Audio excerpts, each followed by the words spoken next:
Welcome to Defiance Daily Dispatches for the Defiance. We are back from the holidays. I am your host, Miles Taylor. It is a new year, and Donald Trump already has new targets. He is no longer satisfied pushing authoritarian power here at home. Now, as many of you know, he is testing how far he can take it abroad.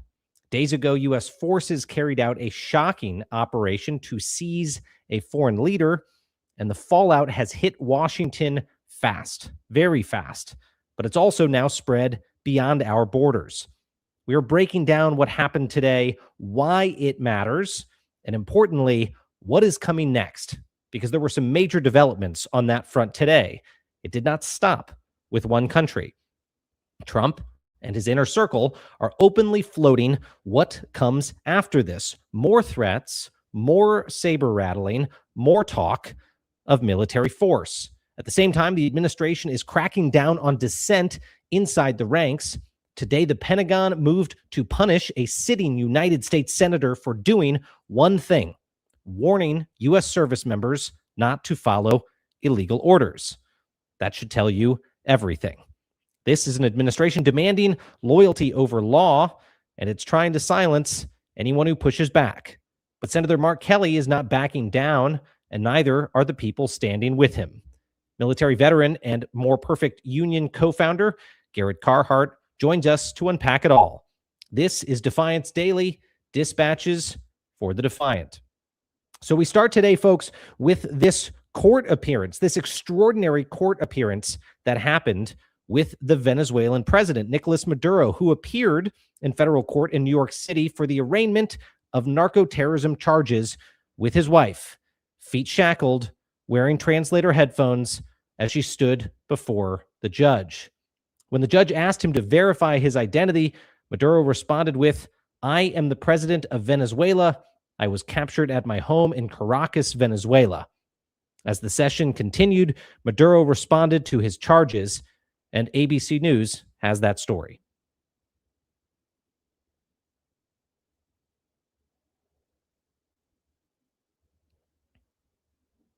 And the oil company. With Nicolas Maduro standing, Aaron now reports that Judge Hellerstein read him the standard rights. "I did not know of these rights. Your Honor is informing me of them now," Maduro said through an interpreter. "How do you plead to the indictment?" Hellerstein asked. That's the judge, of course. And here's Maduro's response. Quote, "I am innocent. I am not guilty. I am a decent man. I am still president of my country," Nicolas Maduro responded. There has since been congressional fallout as well. As the Washington Post reports, Democrats say the administration misled Congress to avoid oversight and push military action forward. Specifically in November 2025, Secretary of State Marco Rubio told lawmakers that the Trump administration had no plans to invade Venezuela.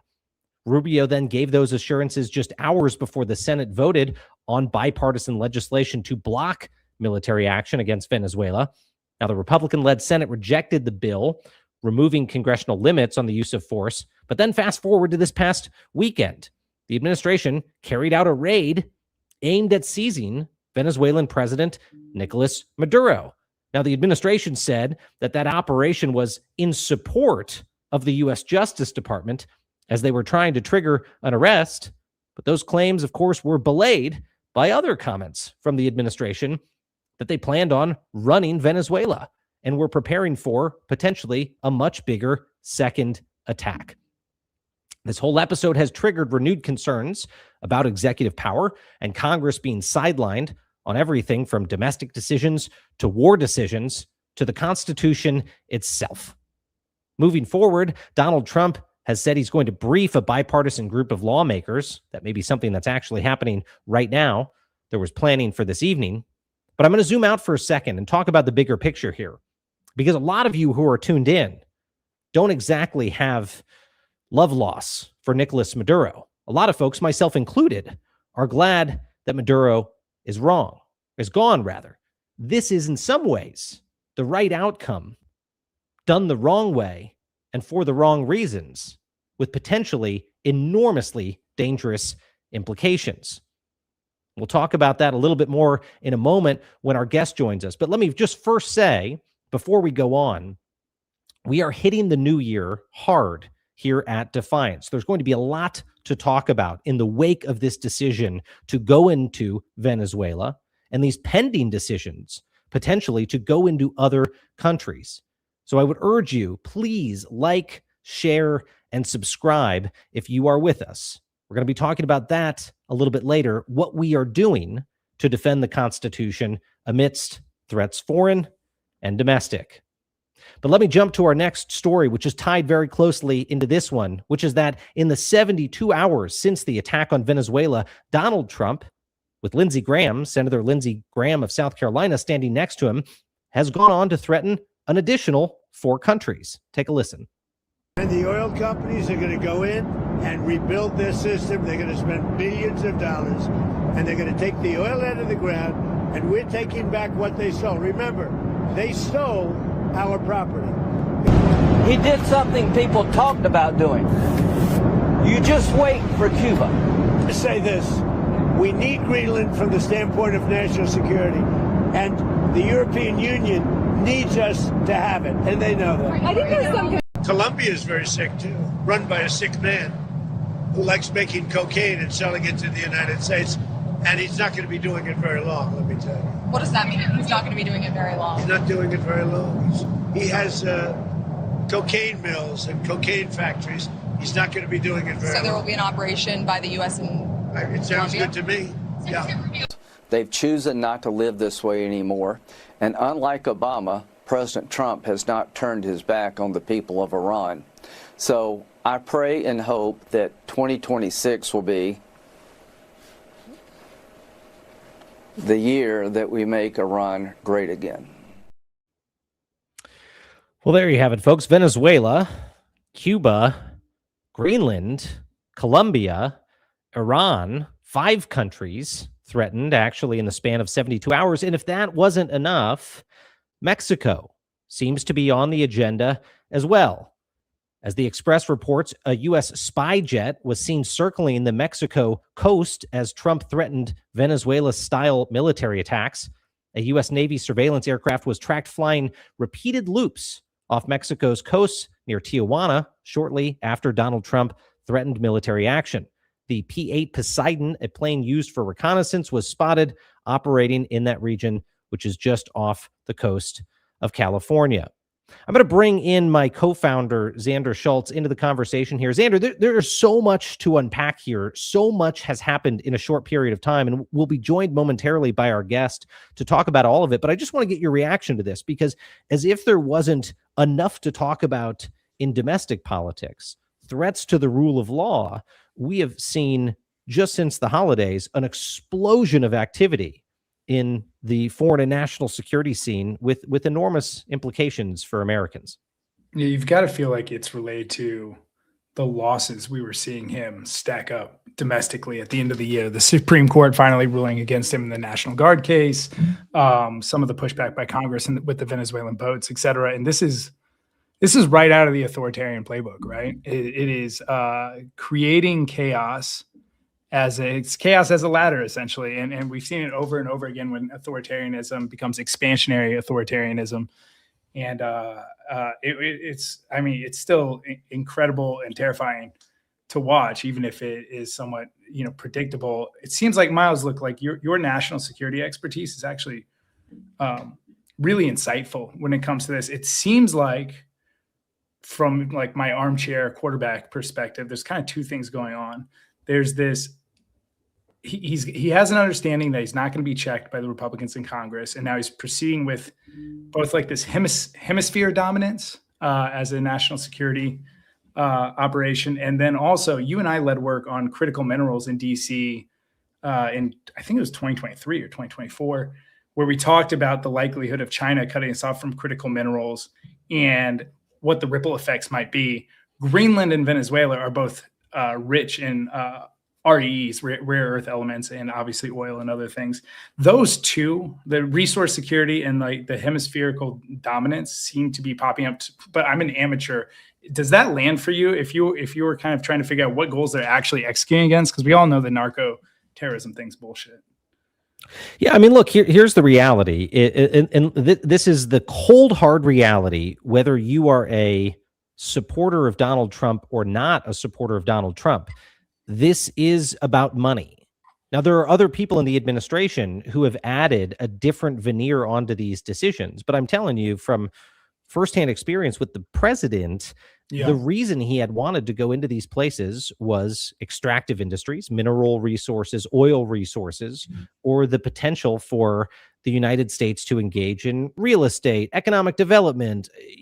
And again, like I said, you can cut that whatever way you want. You can decide you like invading countries to make the United States and the president and his allies richer, or you can say that is unethical. It's not how we should conduct foreign affairs. It's potentially illegal.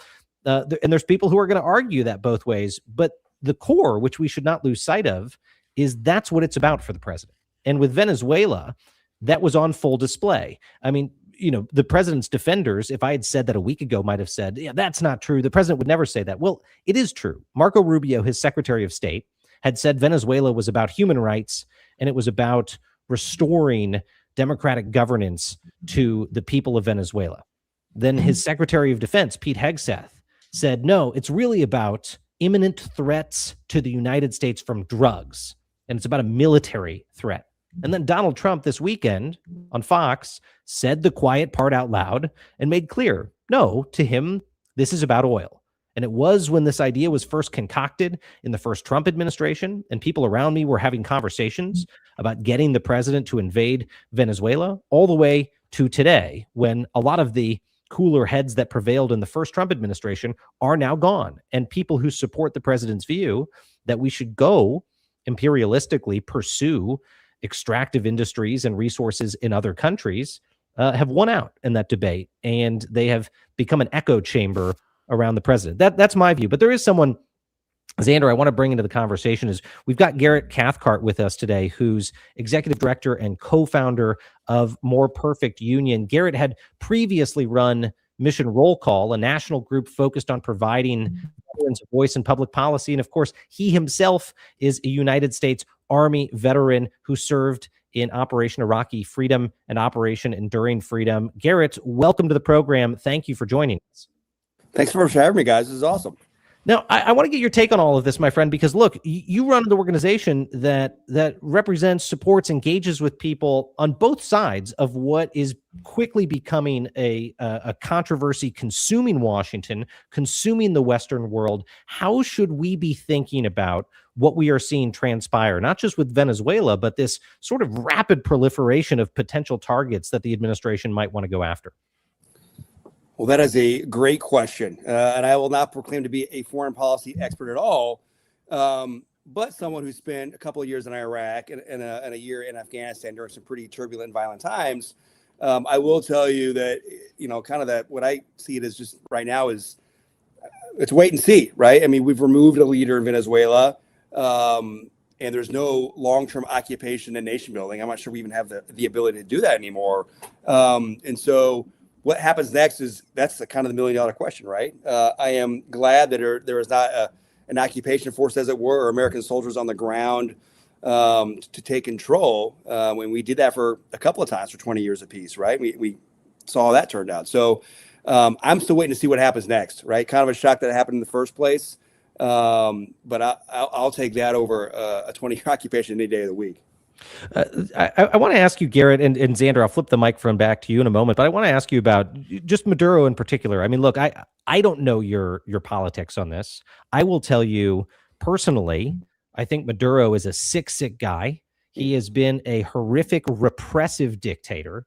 And for years, I have wanted to see the guy go. Now, I was one of those people like John Bolton, love or hate John Bolton, but one of those people that felt like the Democratic opposition that already existed in Venezuela was probably the right group of folks to empower to take their country back. Whether it was Guaido or Machado, we've got this group of people who have made it their life's work to take back their country and are seen largely as the real representatives of the Venezuelan people. But that's not how this went down. It went down a different way. And so, in the immediate wake of Trump announcing that they'd gone and seized Maduro, killed 40 or so people in the country, bombed a couple locations, folks like me were torn. I mean, initially I was like, you know what? Thank God Maduro's out of power.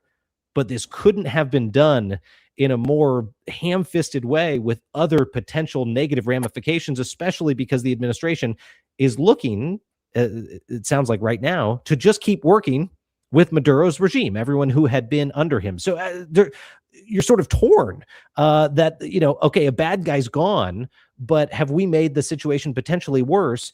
And is this being done for the right reasons?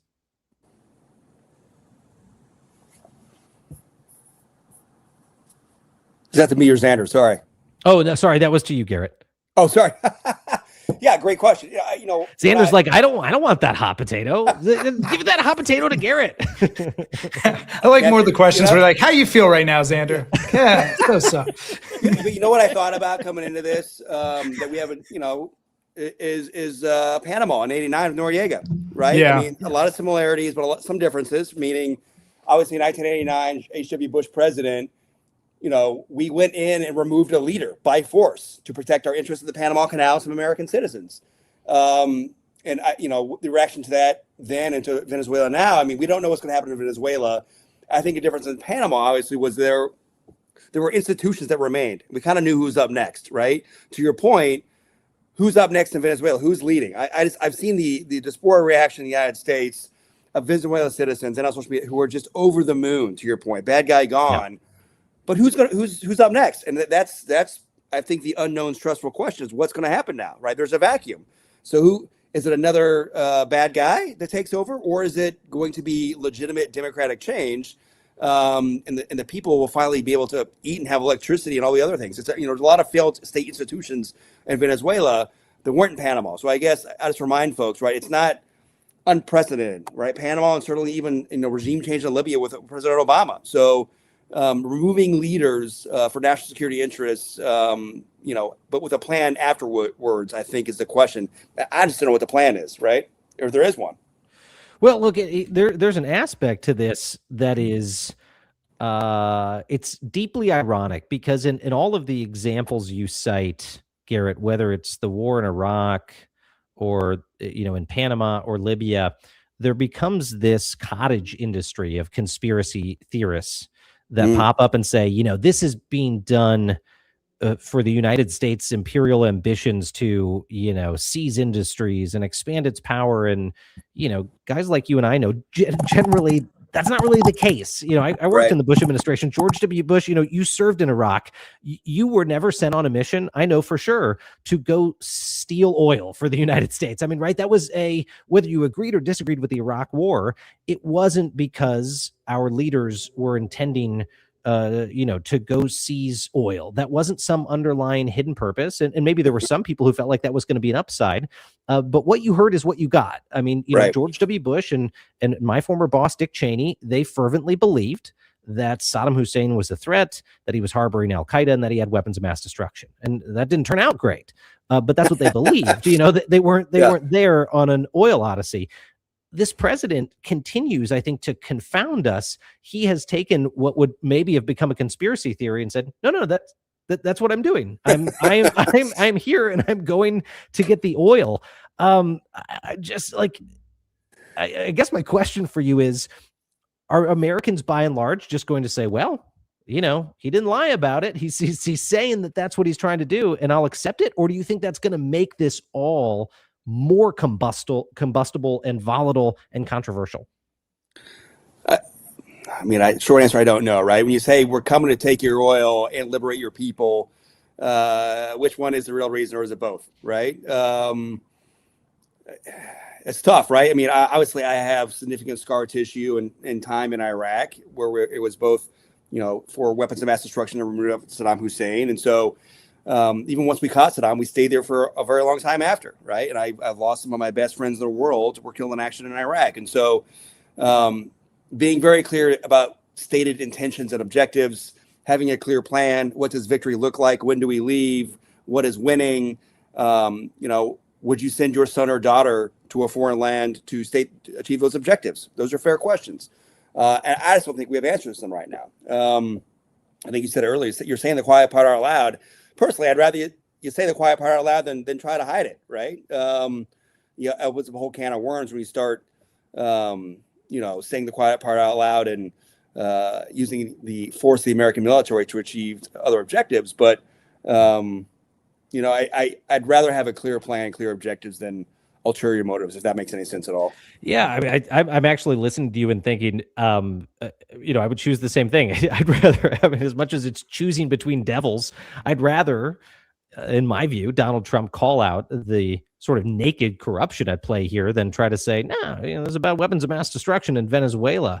But, members of his own cabinet, of course, have called this out in advance. I mean, that's the other thing about this that's so extraordinary is, as Trump continues to push his narrative, we've got this past footage of cabinet members that's resurfacing about the false promises to avoid exactly these types of scenarios. In fact, one video we have that has aged like milk is from, Director of National Intelligence, Tulsi Gabbard, talking about this type of thing and saying it would never happen, that Trump would never engage in regime change. Take a listen.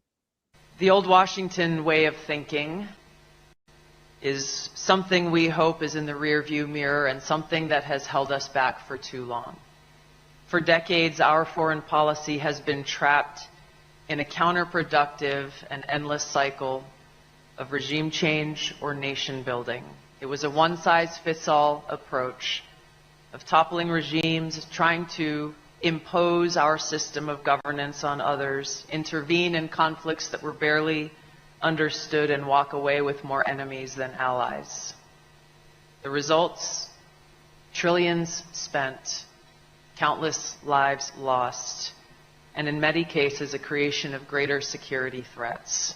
The rise of Islamist terrorist groups like ISIS. President Trump was elected by the American people to put an end to this. And from day one, he has showed a very different way to conduct foreign policy. That didn't age super well. I think that was just a couple of months ago. It's a great segue. To that one too. Yeah, no, it's a great segue into what I was most interested in when chatting with Garrett here. Look, I have two of my three brother-in-laws both served, so they were in the Air Force and the Marines. They both voted for Trump, despite knowing me pretty well in my work, et cetera. And their driving force, almost their single issue, was no more forever wars. That was a huge motivation for them. They thought Trump, while he might be corrupt, was a different type of corrupt than the type of corruption that goes to war over and over and over again, the military-industrial complex. And they believed him when he said this. I know it's really early in the process, but Garrett, you organize a lot of veterans. What are you hearing as over the course of this last year, where it's not like Trump hasn't had any military operations abroad, and we seem to be ramping up the speed and rhetoric towards more? Yeah, I mean, as I recall, kind of military operations, they have been limited in scope, right? I mean, we killed the commander of Quds Force in Iraq, right? Soleimani. Obviously we just we're in Venezuela, but fairly limited in scope. And so, I mean, forever wars don't work. Nation building doesn't work, right? We spent 20 years in two countries and trillions of dollars and thousands of lives. And we saw the way both those wars ended. It kind of, frankly, breaks my heart, right? And so, I don't know future plans in Venezuela, but the talk about other countries and, regime change, like, it worries me. Of course it does. Look, I'm still in the Army Reserves. I mean, I might get my ticket called up, right? And we're going. So I don't, like any other service member who's served in Iraq and Afghanistan, want to do another 20-year forever war where we leave and it kind of goes back to either Iranian control in Iraq or back to Taliban control in Afghanistan. That's heartbreaking. So, I'm still waiting to see, right? That's not a cop-out answer, but as we talk about going to other countries and kind of even allies, right? In the case of Greenland, words matter, right? Especially when you're the most powerful person on planet Earth. And so how we use those words and when we use those words, I think maybe we could use a little more thoughtfulness before we say them. Well, I'll say on that point, especially the comments from the past 48 hours or so, that's what's been very jarring to me. I mean, of course, like I said, the way things were carried out in Venezuela was concerning, even though I'm happy Maduro is not currently running that country. But the references that we heard to Cuba and Mexico and Colombia and Greenland, it's sort of reminiscent of how folks criticized the Bush administration for being high on its own supply of power, right? I mean, after the invasion of Iraq, there was more bellicose rhetoric coming from that administration when I was there, very much so. And some folks think that gave the momentum for the war in Iraq. It was just like, the administration steamrolling into foreign capitals. And now we're seeing echoes of that. Although I think the difference this time is this is all happening at social media speed. I mean, we're not even days from Maduro. I mean, he just, was standing in a court in New York. I mean, he has basically just been, feet down in the United States, and already members of the Trump administration, including the president himself, are talking about other places they are going to invade. And the most striking one on that list, to me, obviously, is Greenland. And this is something that I have a little bit of personal experience with, because I was the first one to publicly disclose that the president had been talking about trying to seize Greenland back in his first term. Now, at the time, this was seen as sort of an absurd, crazy idea the president had. And I'll tell you how it went down. Basically, at the time, Trump was really angry at us that we were continuing to spend money, as in the Department of Homeland Security, on recovery in Puerto Rico. Puerto Rico had been hit by these hurricanes. There was a lot of money going in to rebuild Puerto Rico. And he was mad because, in his view, Puerto Rico was dirty and poor and the people didn't support him. I mean, that was his rhetoric, is, he knew it voted Democratic, and he was pissed off that he had to spend any money on helping them with recovery. And so Trump, had this cockamamie idea. He said, hey, what if we swap Puerto Rico for, I don't know, and he fished on the map for Greenland, another island, a place in the West.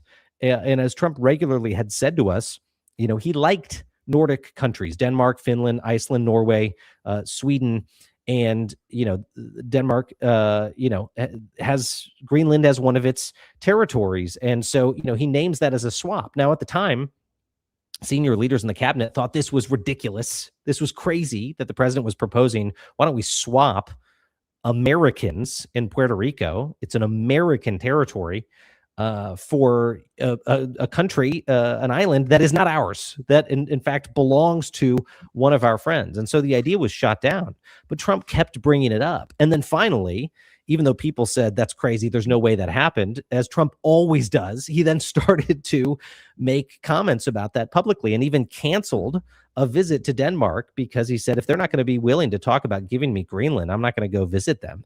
And a lot of people wrote this off as just another Trump absurdity.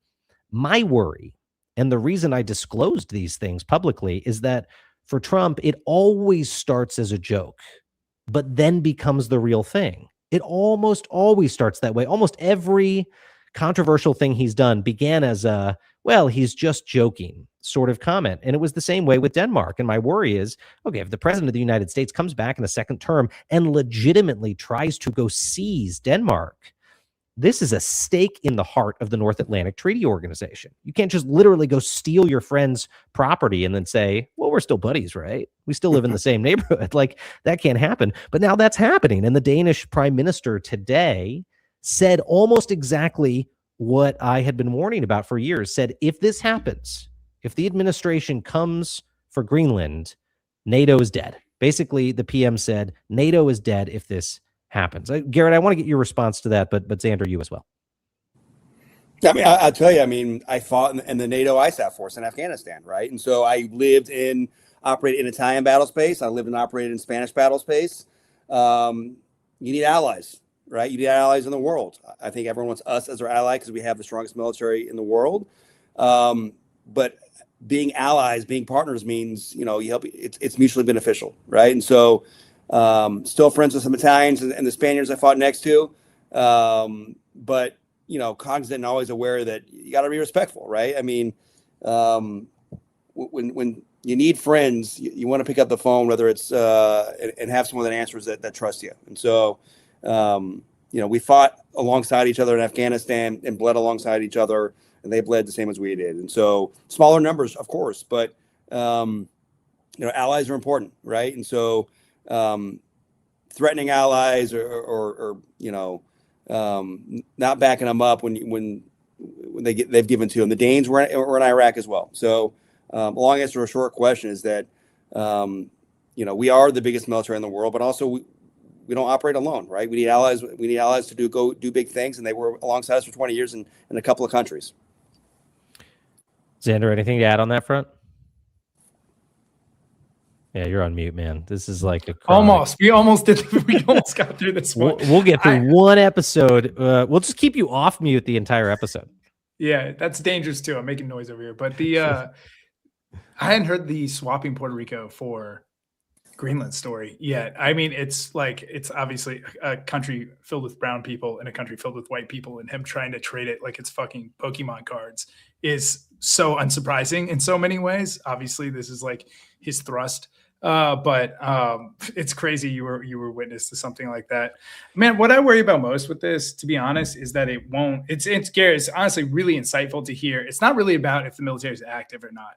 It's about if we stay and how clear our plan is. That's actually really insightful. I was expecting you to say there was a strong reaction just to the statement of we're going to run the country, but it sounds like there's a real wait and see approach with all these military actions. And you don't necessarily lose the support of veterans if you show a capacity to execute on plans and then get out without this kind of this prolonged occupation.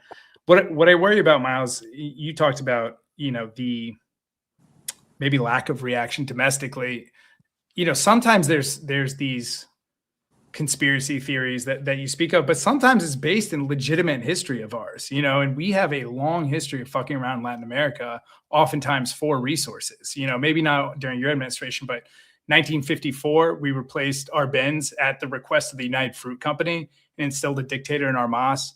64, we replaced Jango, who was a democratically elected president of Brazil, with Branco, an authoritarian. 1971, Bolivia, we deposed and then later assassinated Torres and replaced him with Hugo Banzer, another dictator. 1973 in Chile, CIA supported a coup that killed democratically elected President Allende and replaced him with a dictator in Pinochet.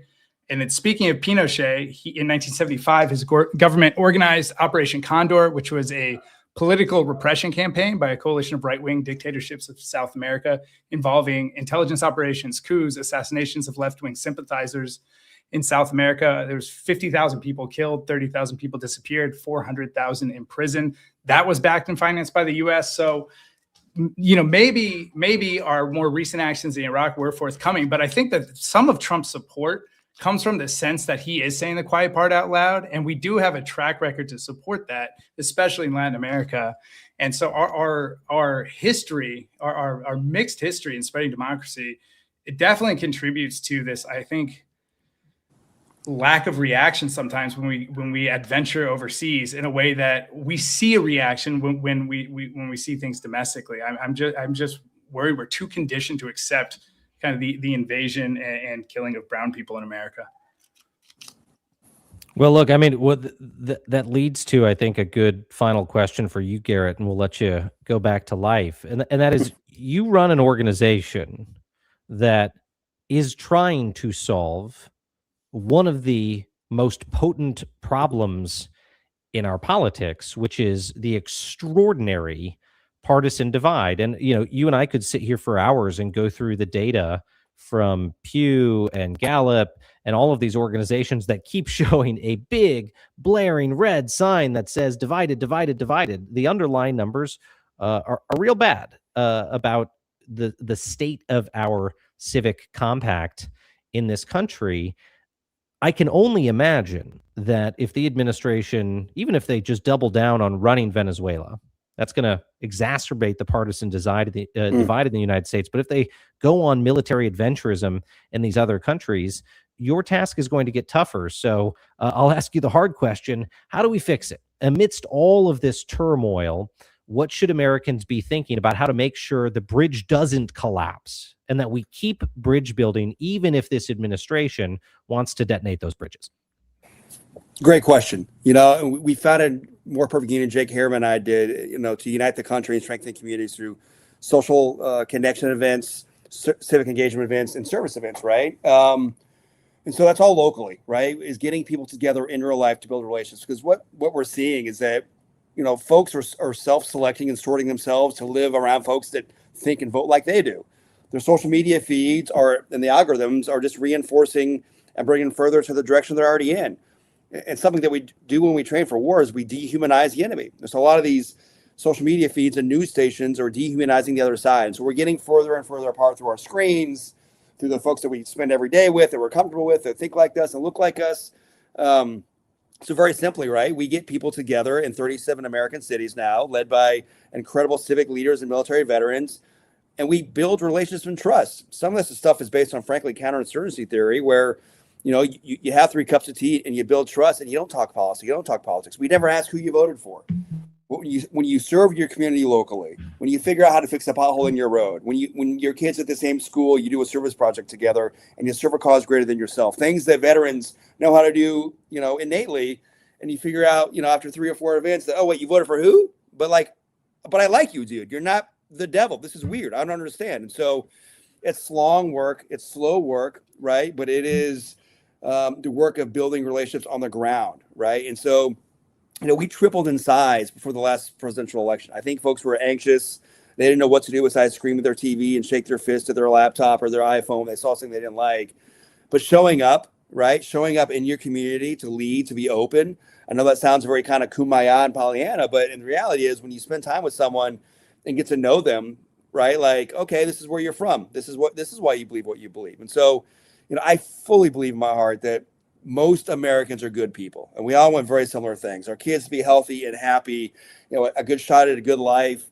Sure, we have different ideas of how we get to that. We have different ideas on policy, but when you spend time together with folks and you kind of remember of what makes us American, what we have in common, and things that we, and more than we don't, then you turn the temperature down a little bit. So when you see something that's not right, or you hear something that's not right, you know, you don't agree with, you can say something and maybe have a great conversation over a cup of coffee or a beer with someone that before you just throw some crappy comments on their social media and call it a day and say, that's what I thought the Democrats would say, or the Republicans, right? So long answer to a short question is that you got to engage, you got to show up, and you got to lead, right? That's what you guys are doing here, right? And so I think when you shut out your neighbors, right, and you write them off and say they would never, and you know all their positions before you even get to know them, that's part of the problem, right? Is that we're not remembering who we are as people and as neighbors, right? I mean, I'm very proud of the fact that we've got a lot of rural America have brickyards, what we call our chapters, because you know they're some of the best of what America is. When someone's sick, someone brings the casserole to the front porch and drops it off. There's no asking who you voted for. We're taking care of each other, right? We want you to be healthy and happy.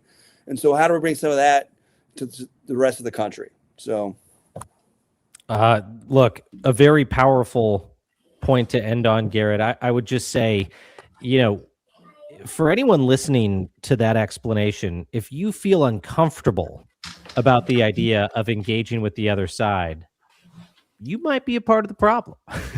and I say that with full humility, because at times when you were responding just now, Garrett, I mean, in my own head, I'm playing a loop that's like, yeah, but these guys are trying to destroy the country, right? They're undermining, you know, the fabric of our republic, things that I can still believe without dehumanizing what I now consider the other political side from me. And that is folks that endorse Trump, because as soon as the dehumanization piece happens, that's when, as you and I and Xander and others know, the really, really bad the really bad stuff happens, right? The really bad stuff can start to happen. So I don't know. Take it from 3 guys with beards. 3 white guys with beards are here to tell you what to think. You need to be more diverse. Other people out there.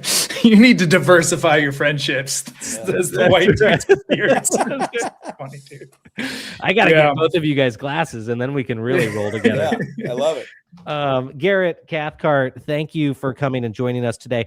Thank you for what you do at More Perfect Union. Where can people find you online? www.mpu.us. see what we're about and can sign up and join us, please. Thank you for doing the work you're doing, Garrett. Appreciate you, guys, my the work friend, you're and doing. thank you for your service, fella. We'll see you soon. My honor. Oh, we cut you off and then you're back. Oh, you're gone again. Oh, man. Suspense. Man. Our producer's melting in her chair. She's like, I shouldn't have done that. Mercedes, we love you. She's amazing. Three White Guys with Beards is not a bad album. That's, so we're actually here to announce today. We know there's a lot of things, folks, to be concerned about that we shouldn't be laughing or making jokes, but we're renaming defiance.org 3whiteguyswithbeards.org. It's that's the announcement today. The thing you're saying about just getting together is it's so important. He mentioned the rural piece of it. Some of it is like we've been divided by geography. Our political parties have been divided by geography and type of geography so effectively. We have a hard time seeing the lens in which our peers, our fellow citizens see the world. In my experience, because I have this recent experience of moving to relatively rural Oregon, most people are acting relatively rationally and understandably based on their needs and the way they're experiencing their communities and their world. Almost everyone is bad at understanding how other people are perceiving the world and why are they motivated to do the things they do. One of the things that's become clear to me over the last year is almost everyone is voting as a protest to something they don't like. The support for the folks you're voting for is declining every year. People do not like their options, and we are overestimating the zealousness that people feel towards the people we are opposing. Mostly people are sick of the corruption, don't like their options, and are trying to vote against corruption the best they can. And we just have different narratives and stories around that. That is indeed true. Although I will say with a slight note of cynicism that you would hope in times like these to have people in power that are uniters, as it were, and not dividers. And this next story, our final story of the day, we're going to hit Xander, suggests that perhaps we have the latter in power. And many of you remember that before the holidays, Defense Secretary Pete Hegseth was narrowing in on his target, U.S. Senator Mark Kelly, for the crime of telling Americans not to commit crimes. We'll get to that in a second here. But importantly, just days after the attack on Venezuela, Pete Hegseth is now looking to bring consequences to Mark Kelly for restating the law. CBS 5 has that full story. April, thank you. We've got some breaking news out of our nation's capital this morning. Defense Secretary Pete Hegseth is censuring Arizona Democratic Senator Mark Kelly. Colton Schoen live in the newsroom right now following the latest developments. Colton, good morning. Yeah, good morning, Tess, and good morning, Scott. So this all stems from that video featuring Kelly that called on troops to resist unlawful orders. You may remember. Watch this. Our laws are clear. You can refuse illegal orders. Kelly was one of several lawmakers in this video that called on troops to resist unlawful orders. And this, as you know, sparked a political firestorm, with President Trump accusing the lawmakers of seditious acts that is, quote, punishable by death. However, Kelly is the only one being censured. Hegseth posted about the news on Twitter, saying the Defense Department has started proceedings to demote Kelly's military ranking of captain, which would mean a pay reduction if it goes through. Hegseth has said that Kelly now has 30 days to respond to this, and the retirement grade determination process will be complete in 45 days. We are reaching out to Senator Kelly's team to let you know what his response is. Once we find out more about that, we'll be sure to let you know. Well, I can tell you what Kelly's response was because we have it here.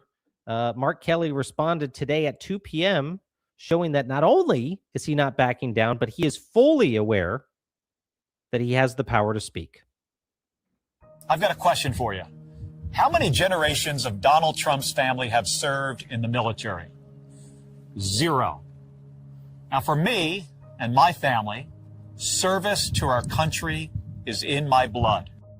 My great-grandfather served in the U.S. Navy after immigrating from Ireland. Both of my grandfathers served during World War II. Both of my parents wore uniforms. my dad in the 82nd Airborne, and both of them as career police officers. And when it was our turn, my brother and I started as volunteer EMTs as teenagers before becoming Navy captains, pilots in the United States Navy, and NASA astronauts.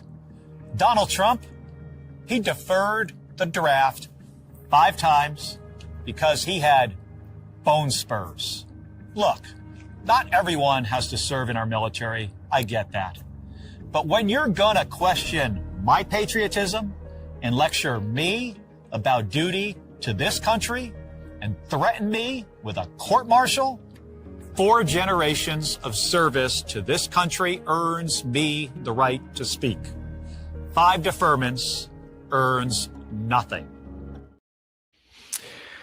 Powerful words from Senator Kelly about the effort to censure him at the Pentagon, to demote him, and to reduce his pay. I want to bring Xander back into the conversation because I'll just say, Xander, this is something that also before the holidays we were very focused on. And I cannot be clearer about this than saying Mark Kelly's crime was reminding U.S. troops of their rights, that they have a right not to commit crimes on behalf of the president if they are on the receiving end of manifestly illegal orders. And so at defiance.org, our club went and said, we're going to make sure, even if they threaten Mark Kelly, despite those threats, we will keep reminding U.S. service members of their rights to defy unlawful orders. And if Mercedes can put those up, we launched billboards and posters around U.S. Southern Command and U.S. Special Operations Command in Florida to make sure that we reached U.S. troops, and not just reach them to let them know about their rights, that if they needed a lawyer to determine whether something was legal or not legal or what options they had, they could get impartial, unbiased, top legal advice. So, folks can check out that campaign at defiance.org/troops. I would urge you to go take a look at that. And today, we've been out there doubling down on that campaign in the wake of the news about Mark Kelly. I'm kind of glad Trump went after Kelly, of all people. Like, Kelly's kind of made in the lab for this moment, right? That history, that personal history, just rattled off about how he's much more well equipped to speak on what the military should or shouldn't be doing and how to lead the country, et cetera. It's completely true. The guy has an incredible background, and I don't think it was natural before Trump started going after him. I think a lot of people were looking at Pritzker or Newsom or some of the Democratic governors to be kind of the face of the resistance. But in so many ways, because of all the reasons Kelly just listed off, he's a great leader for this moment. And I hope he keeps, like you, Miles, keeps being energized by being attacked and keeps showing up in the way he's showing up. Because, I'm ready to salute and follow him into wherever he needs us to go. Nothing gives me more energy in the morning than being attacked by the White House. It's just one of those, you just get up, it's like, not in a cup of coffee, baby. Wheaties, attack from the White House, coffee. Let's roll.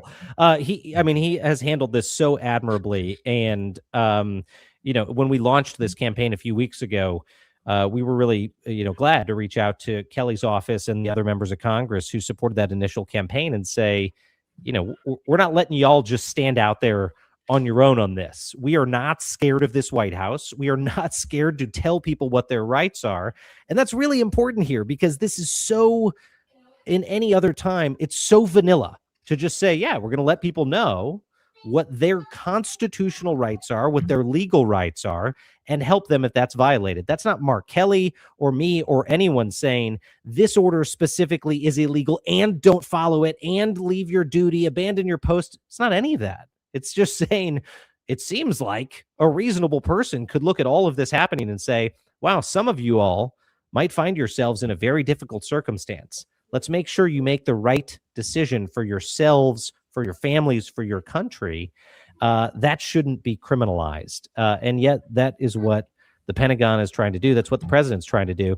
And Xander, I will say that leads me in part to our final segment, which we do every day, which is who is joining the Defiance. And today, with the Trump regime continuing to pressure armed services members to bow out of public office, one group is rising up and preparing to take on MAGA in the 2026 midterms and try to retake the Congress for the pro-constitutional side. Take a look. We're going to focus on delivering. Kate Connolly is a member of the Hellcats, a group of 4 Democratic women with military backgrounds running for Congress in next year's midterm elections. The Hellcats are competing in districts where Democrats hope to flip Republican seats in 2026 in an effort to give their party a majority in the House of Representatives. Connolly is running in New York's 17th district. What inspires me, what motivates me, what fires me up to take on this fight is that commitment to making sure that on my watch, America is about freedom for all, equality for all, safety and security for all. Our democracy's on the line. Joanna Mendoza is a retired Marine running for Congress in Arizona's 6th district. After I left the military and took off the uniform, that oath of service doesn't expire. It is a lifelong commitment, and seeing what is happening to our country right now, I'm answering the call to serve again. Rebecca Bennett, a former Navy helicopter pilot running in New Jersey's 7th Congressional District, says she understands the urgency of the moment. You know, everything is more expensive. Housing, childcare, elder care, energy prices, and I understand the challenges that we are facing in this country because my family is dealing with them too. And so that's really allowing me to connect with people all across the district. So the answer today to who is joining the Defiance is a group of 4 former members who served in national security roles, the Hellcats running for Congress. Xander, I think we need more people like this running for Congress. And I'll say, look, we are not, defiance.org is not a Democratic organization. I'm not a registered Democrat. I remain an independent. That's a conservative. But I think it's pretty freaking cool when folks like this band together to run for these reasons. Yeah, Hellcats. I thought the 3 white guys with beards was going to be the best band name. I don't think we could beat the Hellcats podcast, but the Hellcats is better. It's great. And like, I think why Garrett's inspiring, why the Hellcats are inspiring is, we've talked about this a bunch, but there is a large majority of Americans that have been calcified in their positions. And to get out of this moment, we need to draw a larger coalition into resisting authoritarianism, even if it's not on ideological grounds, right? Even if it's not on a normative left-right axis, we need a larger coalition to come together and say, we are not going to drift towards this authoritarian nightmare. And so folks that served in the military or like Garrett are using his military service to organize other people, it's really inspiring because it starts to answer, or it's a hypothesis on how to answer that question on how we build a winning coalition and reject tyranny here in America. Because it's been, to be honest, you know, for a lot of us, surprising that some of the things we've seen thus far have not created those moments. And so we need to get creative. We need to support people like this. And we need to keep trying to figure out how to message to our fellow citizens and fellow friends to help them see the difference between that x-axis in democracy, which is, you know, right, left, and the y-axis, authoritarian, democratic. And so I hope these women do well, and I hope they inspire other people with similar backgrounds to come out and run. Amen to that, my friend. Well, let's take some questions from members of Defiance News and defiance.org. We've got viewer questions in here. And apologies if we missed your question. If you are on Substack, a funny thing happened on Substack. For some reason, we have 3 ongoing live streams right now. I just logged into the app. Oh, nice. It shows us streaming 3 times. So some of you are in one room, some of you are in another room, and some of you are in another room. None of us have ever seen that before, but it's fantastic. But it means we only got some of your questions from the chat. So one of them from Deborah J is, why would the military take Greenland by force? I have no trust in the military now after the extrajudicial killings. Deborah, it's a really good question. I've got to think it was easier for the Trump administration to convince rank and file service members to engage in the lethal strikes on the drug boats, because to a lot of them, it looked so familiar to how the war on terror was being operated for the past 20 years. Now, that didn't get by everyone. In fact, you know, if the reporting's correct, a number of lawyers inside the military, lawyers across the government, commanders, including at U.S. Southern Command, saw what was happening and said, this ain't legal, or it looks like it's likely illegal.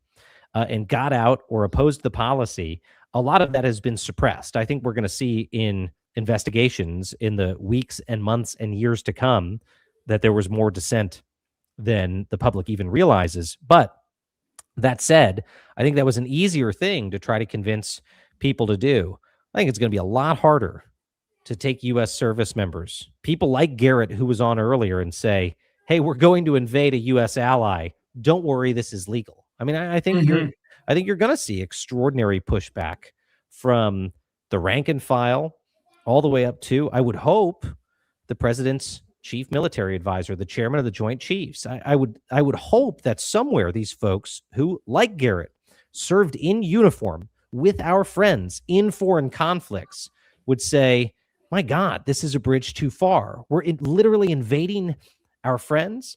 I would hope that happens, Deborah. Xander, you want to jump in on that one too?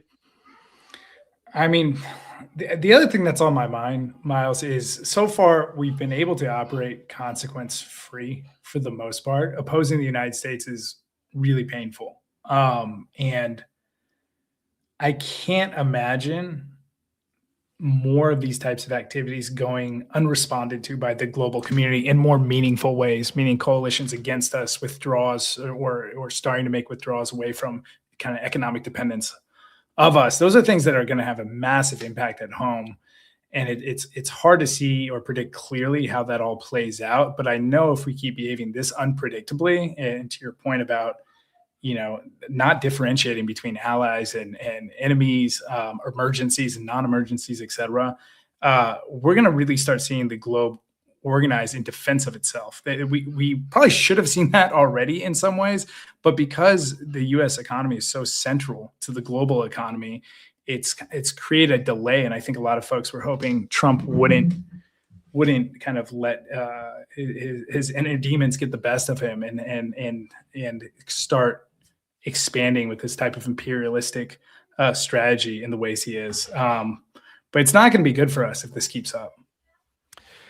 Maybe an understatement of the century. It's not going to be good for us because I would say I'm proud of the Danish prime minister for being so blunt today in saying that the future of the Western world is at stake here. Yeah. That if there was an attempt to take Greenland by force, it would be the end of NATO. That wouldn't exist anymore. And NATO's not like some bureaucracy that is far removed. This is the vehicle by which our friends come defend us. This is the organization that invoked its Article 5 after the 9/11 attacks and said an attack on one of us is an attack on all and came to our defense. By that same logic of NATO, were the United States to take Greenland, we would be effectively triggering Article 5 against ourselves. We would be the aggressor. It would, by the definition of NATO, it would be a reason for all of NATO, all of our closest friends on the planet to turn against us. That is just unspeakably insane. And yet we're potentially on that pathway right now. The president is talking about it. Stephen Miller's wife is posting about it giddily. I mean, this is the moment that we're in. So, Deborah, I'm glad that you asked the question. With any hope, something that extraordinary, maybe what wakes this Congress up out of its stupor and gets it to defend the War Powers Act and congressional authority. I know that's something that Kathy Foley mentioned in the chat as well. Arlene Mock says, if Mark Kelly ran, presumably for president, do you have ideas for a running mate? This is an interesting one, Xander. I don't know if you have any ideas right here, but I'm going to say a crazy thing that I've said before. But this doesn't come out of left field entirely. If Donald Trump attempts to thread a loophole in the Constitution to run for president again, some people have speculated that he could interpret the Constitution to say that he can run as the vice president again, even though he's not allowed, he's unqualified to run for president again. You might conceivably read the Constitution to say, well, he could be J.D. Vance's vice presidential nominee and be eligible for that role. Now, there's constitutional arguments against that as well, but it's something that the Trump team is clearly considering. Donald Trump is still talking about a third term. He is still reportedly, just before the holidays, there were stories about him continuing to ask advisors about it. He's still trying to find a way to be back in the White House for a third term, as crazy as that sounds. If that's the case, this is a long way of answering that question. If that's the case, if J.D. Vance runs for president and finds a way to make Donald Trump his running mate, which I think the MAGA movement would love, then I think Mark Kelly should do the same thing. I think Mark Kelly should reach out to former U.S. President Barack Obama, who served 2 terms in the White House, and say, fine, if that's how y'all are going to play it, that's how I'm going to play it. This is a great idea. I almost don't want to say what my idea, because I like your idea so much. Outside of those extraordinary circumstances, I think it's brilliant, Miles. I mean, really, hit that heart Why button. not? If you're listening and you think that would be the ultimate checkmate, I cannot imagine a scenario where JD Vance and, at this point it'll be 82-year-old Donald Trump right could beat a Mark Kelly Barack Obama ticket. I mean, if they're going to play constitutional games, they are not going to like the prizes. Right? As Taylor Swift says, they're going to win stupid prizes. This is the challenge with fighting these guys on every level. Like, such an important part of democracy is mutual toleration and forbearance. But to defeat these guys who don't care at all about either, you do have to start thinking like this. It's a really challenging place we get to. In more normative times, I would say I like Raphael Warnock. You have 2 swing state leaders. Warnock representing this moral center.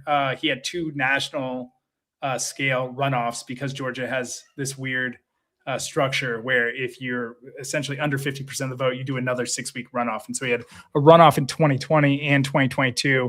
Previous to that, he led Martin Luther King's church, Ebenezer, and represents, I think, a beautiful moral center. He's outperformed in Georgia every time. And then you've got Mark Kelly, the military background, fighter pilot, the astronaut, et cetera, and obviously a leader of the Defiance. Those 2, I think, would be magical together. So if you can't pull Obama out from the sidelines, that ticket would be awesome. But also, more importantly, Democrats, run a primary. Don't interfere in it. Let the American people decide who they're excited by. Yeah. We kind of dropped the ball on that one last cycle. So let's make sure we get a strong primary in place so the American people can beat lots of potential leaders and we can figure it out together. Okay, but Jenny 2025 says in the chat, who's going to call Obama? Do we call him now, Xander? Do we bring him? I've done pretty well in this space, but I'm not quite at Barry's phone number saved under Barry. You heard it here, folks. January 5th, 2026. We called it. Mark Kelly, Barack Obama totally steamrolls JD Vance, Donald Trump for the White House. Anyway, a boy can dream. One can dream. I can't even believe I'm saying that. I spent so many years on Capitol Hill working against Obama and the Obama agenda. Now it is a dream scenario to me to have a ticket like that. Life comes at you fast. Life comes at you fast. Jody asks, we'll take a few more here. Jody Tatum says, does Pete Hegseth really have the power to demote Kelly and reduce benefits under claim of seditious behavior? Well, look, I'm going to make a reasonably informed prediction here, Jody, which is that Mark Kelly is going to sue. I would be stunned if he didn't. And in fact, on Friday, Mark Kelly and a lawyer in Phoenix launched a legal defense fund, and it suggests to me that they are coming loaded to bear on this thing, and they'll fight this tooth and nail. Now, Hegseth and company think they have the ability to initiate these proceedings to demote him from the rank of captain in order to deprive him of the current pension he's receiving. But I've got to imagine that the potential legal remedies here are robust. But I would also say the fact that this is what Hegseth's doing, instead of a court-martial, which was the original threat from the president and the defense secretary, a court-martial that could have landed, hypothetically, the senator in prison, this is a tacit admission that all of the other routes that they had beat their chest and threatened are absurd routes, where their justifications for doing this, their lies that led to this, as in the administration, would be exposed. And so there's another way to read this news of the demotion as, oh, okay, the Pentagon is folding because their lawyers told them, guys, please don't make us go defend this in court-martial proceedings because the government's case will fall apart. Yeah. Yeah. It's they're so active. It's hard to keep up with the fact that they're losing in most of their efforts.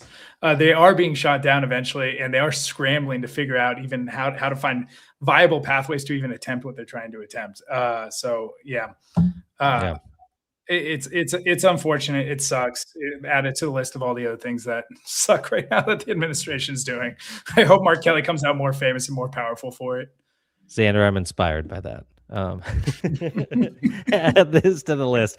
But no, I think you're right about Kelly, which is this, not that you needed to elevate the profile of a former fighter pilot and astronaut and United States senator, but this has, and the way he has handled this has. I mean, he really is an example for the Defiance, and I'm in awe of how he's approached all of this and how defiant he continues to be. And I think as we go into this new year, everyone watching should take a lesson from Mark Kelly, because we're going to have to, because more of this is going to happen. And it's not just going to be, as I always say, against elites inside the Beltway. It's not just going to have to be people like me dealing with this or people like a Mark Kelly dealing with this. I mean, the Trump revenge machine will continue. I mean, if you read that AP analysis at the end of last year, at least once a day, the president and his administration are taking a revenge action against a person or a business or an entity. I mean, this is unlike anything we've ever seen, and we need to be defiant in the face of it to show them that it won't work. And that leads me to the last question here, which is, Rainey asks, Miles, do you really believe we will have elections? If Donald Trump invades Greenland and NATO comes after the U.S., I think he's going to try to suspend elections. Look, a lot of crazy things can happen, but I will just say this.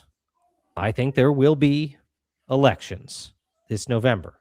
I think the Trump administration will try to use, as they have, all levers of power to influence those elections, like their failed gerrymandering campaign that even their own Republicans in the state of Indiana have resisted, all the way to inserting election deniers and people who supported the insurrection in 2020 into government jobs in charge of securing elections. Even though they're going to try all of those things and keep trying those things, I think that ultimately it's going to come down to you all, the people who are listening. You are going to be able to go vote.